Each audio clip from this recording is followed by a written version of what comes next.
So hello students, next we will read chapter living and non-living things. So in this chapter we will read characteristics of living things, environment and its components. ठीक है, तो living non living things अब discuss करेंगे क्या होता है. ठीक है, तो फर्स्ट इंट्रोडक्शन में क्या है, you can see a large variety of things around you. कहते हैं आप बहुत सारी चीज़ें अपने अराउंड देखते हो. Some of them are living, कई लिविंग होती हैं, while some are non living, कई नॉन लिविंग होती हैं. Among the non living things some of them were once living और were a part of them. तो कई बार क्या होता है, कहते हैं कई चीज़ें आप देखते हो कि कई बार लिविंग होती हैं बट कई बार वो बाद में नॉन लिविंग हो जाती हैं. पहले लिविंग होती हैं, बाद में non living. Example non living things such as door, chair, table, pencils are made up of wood which we know that wood is obtained from tree. ठीक है, so wood was one part of a living things that's a tree. तो अब कह रहे हैं जैसे non living things है, non living things होती हैं जो सांस नहीं लेती, खाती पीती नहीं है कुछ. ठीक है, तो नॉन लिविंग थिंग्स कहते हैं जैसे डोर है, चेयर है, टेबल है, पेंसिल है, ये आपकी वुड से बनती है. वुड हमें कहाँ से मिलती है, ट्री से मिलती है. पर ट्री क्या है, आपका लिविंग चीज़ है.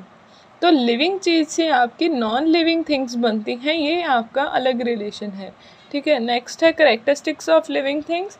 अब लिविंग थिंग्स की करेक्टरिस्टिक्स क्या है, मतलब उनकी क्या क्या फीचर्स हैं, आप कैसे पहचानते हो कि वो लिविंग है. लिविंग थिंग्स है certain feature which distinguish it from a non living thing. कहते हैं कि लिविंग थिंग में कुछ ऐसे फीचर्स होते हैं जो उसको अलग बनाते हैं. डिस्टिंग्विश मतलब अलग बनाना, जो उसकी खासियत को अलग कर देते हैं from the non living things. अब कह रहे let us study these characteristics one by one. हम वन बाय वन अब ये रीड करेंगे. फर्स्ट करेक्टरिस्टिक है इसका, living things are made up of cells. अब कहते हैं जो लिविंग थिंग्स होती हैं उनके अंदर सेल्स होते हैं. ठीक है, सेल्स मतलब बहुत छोटे छोटे यूनिट्स होते हैं. All the living things are made up of a basic unit cell called cell. तो कह रहे हैं कि बेसिक यूनिट एक होती है उनमें जिसको सेल बोलते हो. These are the structural units of life. तो इससे क्या है, पूरा एक स्ट्रक्चर बनता है, आपकी ज़िंदगी जीने के लिए एक स्ट्रक्चर बनाते हैं cell. We can not see a cell with a naked eye. कहते हैं हम ऐसी खुली आंख से जो है अपने सेल्स को नहीं देख सकते. ठीक है, तो ये इसको देखने के लिए एक डिवाइसेस होती हैं जिससे बहुत छोटी छोटी चीज़ें दिखती हैं, माइक्रोस्कोप होता है वो, उससे आप देख सकते हो. On the basis of the number of cells organism are classify into two groups. कहते हैं कि इनके नंबर ऑफ सेल्स के अकॉर्डिंग जो हैं एनिमल्स को दो ग्रुप्स में उन्होंने डिवाइड कर दिया है. एक है यूनिसेलुलर, एक मल्टी सेलुलर. तो यूनिसेलुलर में क्या होता है, these organism are made up of only one cell. तो इसमें जो ऑर्गेनिज्म है उनके अंदर एक ही सेल होता है जो सारे फंक्शंस उनके परफॉर्म करता है. Example amoeba, euglena, bacteria, yeast. ये माइक्रो ऑर्गेनिजम्स के नाम है. माइक्रो ऑर्गेनिज्म होते हैं वो छोटे छोटे. तो ये अमीबा की शेप है, स्ट्रक्चर है, ये आपने लर्न करना है. नेक्स्ट है मल्टी सेलुलर. अब मल्टी सेलुलर क्या आएंगे, the organism which are made up of more than one cell. Definition सारी जो अंडरलाइन करा रही हूँ आपने साथ में लर्न भी करना है. अब कह रहे हैं जो ऑर्गेनिज्म जो आपके मोर देन वन सेल से बने, एक सेल से ज़्यादा सेल से बने, वो आपके मल्टी सेलुलर होते हैं. और एग्जांपल्स कौन सी हैं, ह्यूमन, कैट, एप्पल ट्री. ठीक है, तो ट्रीज़, कैट्स, ह्यूमंस, ये सारे आपके मल्टी सेलुलर में आते हैं क्योंकि इनमें वो more than one cell present होता है.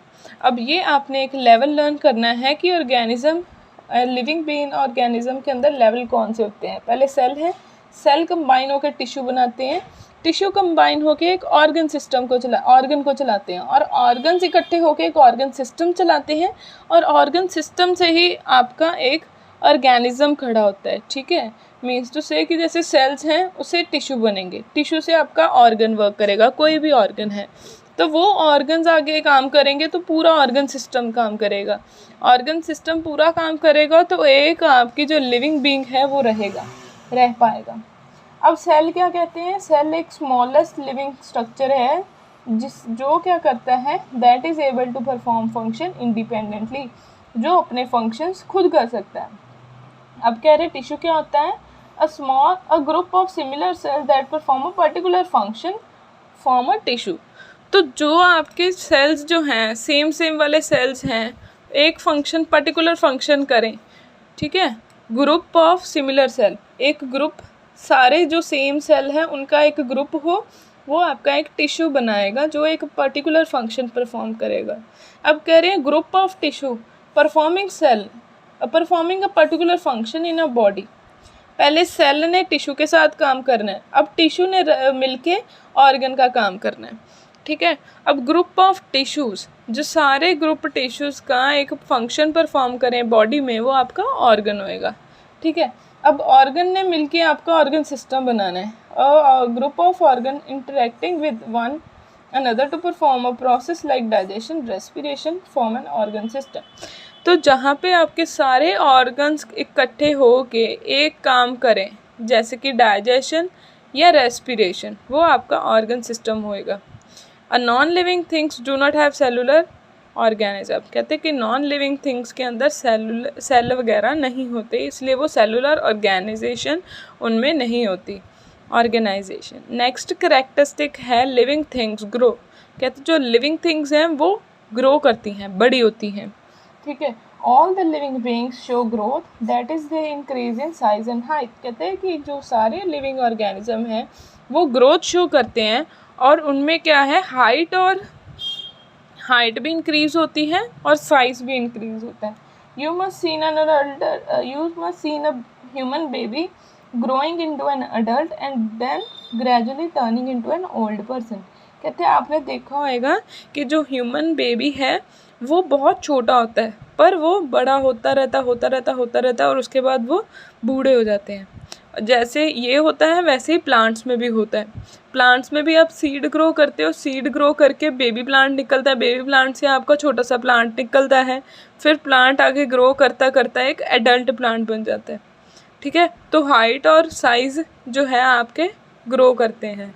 नेक्स्ट है लिविंग थिंग्स मूव, कहते हैं generally most of the living things show movement of their body parts, तो आपकी बॉडी पार्ट्स की मूवमेंट होती है, ठीक है। तो यही कह रहे हैं कि लिविंग थिंग्स जो है वो मूव करती हैं।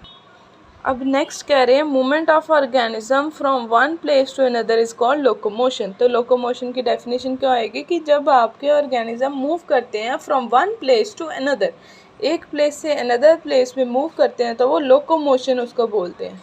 Animal show different types of movement, कहते हैं कि एनिमल्स की क्या है, अलग अलग तरह की मूवमेंट होती है, जैसे कि ये एग्जाम्पल्स दिए such a snake lizard crawl, ये रेंगते हैं, ज़मीन पे रेंगते हैं। Some birds and insects fly in air, जो इंसेक्ट्स हैं बर्ड हैं वो फ्लाई करते हैं। फिश जो है वो वाटर में स्विम करती हैं। While human cats dogs and many other animals walk और रन, और ह्यूमन कैट डॉग्स और बाकी सारे एनिमल क्या हैं कि चलते भी हैं और भागते भी हैं, ठीक है। Animal move from place to place for a variety of reasons, तो एनिमल्स जो हैं एक प्लेस से अलग प्लेस तक मूव करते हैं क्योंकि उनको क्या है, अलग अलग चीज़ें चाहिए होती हैं, इसलिए वो मूव करते हैं, ठीक है। वो क्यों मूव करते हैं, in search of food and shelter, अपना खाना ढूंढने के लिए और छत ढूंढने के लिए, रहने के लिए जगह ढूंढने के लिए। They protect themselves from their enemies and predators, तो वो अपने आप को एनिमीज से बचाते हैं और शिकारियों से बचाने के लिए एक जगह से दूसरी जगह भागते रहते हैं। They protect themselves from adverse climatic condition, वो मौसम से बचने के लिए भी अपने आप को एक जगह से दूसरी जगह मूव करते रहते हैं, ठीक है। ये तो हो गए एनिमल्स के रीज़न। अब प्लांट्स भी हैं, प्लांट्स के क्या रीज़न होंगे ये देखते हैं। अब कह रहे plants can not move from one place to another place, कहते कि प्लांट्स मूव नहीं करते, एक प्लेस से दूसरी प्लेस तक नहीं मूव करते, but they show some kinds of movement such as, पर उनमें मूवमेंट होती है थोड़ी बहुत, कौन सी होती है, roots of plants move toward water, जो उसकी रूट्स हैं वो वाटर की तरफ जाती हैं, मूव करती हैं, और जो स्टेम ऑफ प्लांट है वो लाइट की तरफ मूव करती है, जिधर जिधर लाइट होती है उस तरफ उसकी स्टेम घूमती रहती है, ठीक है। तो प्लांट के अंदर रूट्स और उसकी स्टेम मूवमेंट करती है। अब कह रहे हैं non living things do not move their own, जो नॉन लिविंग थिंग्स है वो अपने आप नहीं हिलती जुलती, जैसे चेयर है, पड़ी है तो पड़ी ही है, अगर आप उसको मूव नहीं करोगे वो अपने आप मूव नहीं होएगी। नेक्स्ट है लिविंग थिंग्स रिक्वायर फूड, अब कह रहे हैं लिविंग थिंग्स जो है उनको खाना चाहिए। All the living things obtain energy from food and use this energy to meet different requirements of the body, कहते कि ऑल जो लिविंग थिंग्स हैं वो खाना खाती हैं, उससे एनर्जी लेते हैं, और वो एनर्जी से वो अपने बॉडी के अलग अलग पार्ट्स के जो जो उसको नीड है, जितनी भी एनर्जी की नीड है वो उसको फुलफ़िल करते हैं। Energy is required for the growth and repair of the body. कहते हैं जो एनर्जी उसको चाहिए वो उसकी ग्रोथ के लिए चाहिए और अपनी बॉडी को रिपेयर करने के लिए चाहिए। अब कह रहे हैं green plant can prepare their food by their own by the process of photosynthesis. कहते हैं कि जो वो ग्रीन प्लांट्स हैं अपना खाना खुद बनाते हैं, किसी पे डिपेंड नहीं करते, और वो कौन सी प्रोसेस से खाना बनाते हैं? Photosynthesis. So they are called autotrophs, इसलिए उनको ऑटोट्रॉफ्स कहा जाता है। और एनिमल्स जो हैं वो अपना खाना खुद नहीं बनाते हैं और डिपेंड होते हैं प्लांट्स पे डायरेक्टली या इनडायरेक्टली। ठीक है, वो प्लांट से अपना खाना लेते हैं, वो इसलिए हेटेरोट्रॉफ्स होते हैं। और नेक्स्ट लाइन कह रहे हैं non living things do not need food. और नॉन लिविंग थिंग्स है उनको फूड नहीं चाहिए होता। Living things have life span. Life span मतलब उनकी एक लाइफ स्पैन होता है जहाँ तक उन्होंने सर्वाइव करना है, जिंदा रहना है। ठीक है, जहाँ तक वो जी सकते हैं। Each living organism has a life span. कहते हैं हर एक ऑर्गेनिज्म का लाइफ स्पैन है। लाइफ स्पैन क्या होता है? Life span is a period of time from birth of organism to its natural death. जन्म होने तक उसके मरने तक का जो टाइम होता है उसको लाइफ स्पैन बोलते हैं। Life span is different for different organism. अलग अलग डिफरेंट जो हैं एनिमल्स हैं उनका अलग अलग होता है। जैसे इंसेक्ट्स है, कई इंसेक्ट्स का 1 मिनट्स होता है, कईयों का 30 सेकेंड होता है। ठीक है, और जैसे डॉग्स हैं इनका मैक्सिमम 18 to 20 ईयर्स होते हैं, और ह्यूमन का पता ही नहीं है, 100, 120 यहाँ तक भी उनका टाइम पीरियड है, 100 ईयर्स, 120 ईयर्स। ठीक है, अब कह रहे हैं for some organism it is for few months. कईयों के लिए थोड़ा मंथ्स ही वो जीते हैं, और for some it can be of many years. जैसे ह्यूमंस है उनके लिए वो कहते हैं बहुत ज़्यादा ही टाइम है। अब कह रहे हैं लिविंग थिंग्स रिप्रोड्यूस। कहते हैं जो लिविंग थिंग्स है वो रिप्रोड्यूस होते हैं। Reproduction is a biological process in which the organism produce babies of their own kind. Reproduction कहते हैं एक प्रोसेस होती है, बायोलॉजिकल प्रोसेस होती है जिससे एक ऑर्गेनिज्म अपने ही तरह के बेबीज़ को प्रोड्यूस करता है। The new organism form is similar to its parents. कहते हैं जो न्यू ऑर्गेनिज्म फॉर्म होते हैं वो बिल्कुल सेम होते हैं उनके पेरेंट्स की तरह। Different organism show different mode of reproduction.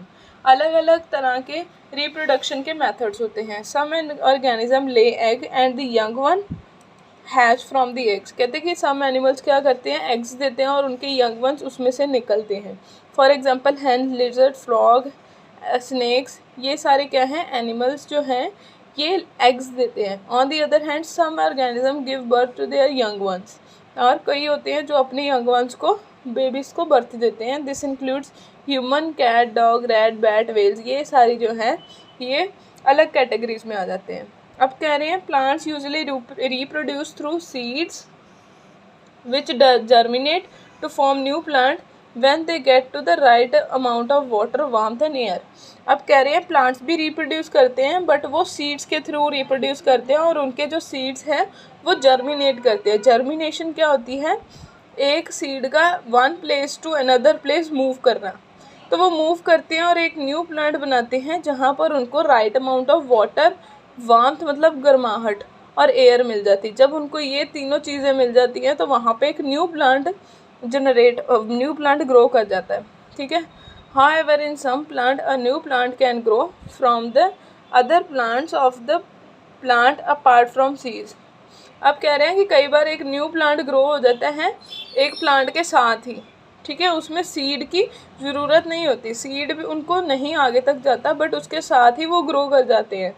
ठीक है, reproduction is not essential for the survival of one organism. कहते हैं रिप्रोडक्शन इतना ज़रूरी नहीं है कि एक जो ऑर्गेनिज्म है उसके जीने के लिए रिप्रोडक्शन ज़रूरी है, ऐसा नहीं है। But it is important for the continuity of particular living being. But ये ज़रूरी इसलिए है ताकि एक जो लिविंग बीइंग है उसकी आगे कॉन्टीन्यूटी चलती रहे। ठीक है, अब नॉन लिविंग थिंग्स हैं ये रिप्रोड्यूस नहीं करती।